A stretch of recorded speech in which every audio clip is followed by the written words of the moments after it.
Today I would like to show you how you can transfer files from an Android device to Meizu M5s.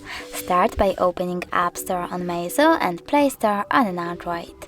Then click on the search bar, type in Send Anywhere and install this free app from this developer. Following that, click on Open.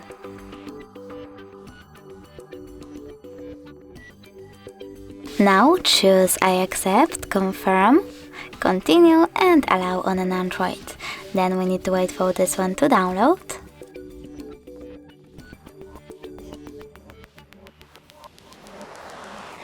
And click on this icon at the bottom right corner. Then choose Done and tap on Receive on Meizu, then Send on an Android. Following that, click on all of those type of dots and just send. This way you will transfer all of those files. It will take a while though, so I will go with only this one photo. Just send and tap Got it. From here we have two ways to connect. We can scan QR code by clicking on this scanning icon on Meizu and pointing our device's camera at the code, but we can also just input this key over here and tap on Done at the bottom right corner. Then wait.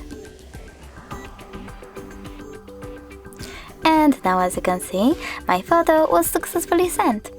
Thanks so much for watching. If you enjoyed this video, leave a like, comment and subscribe. Bye!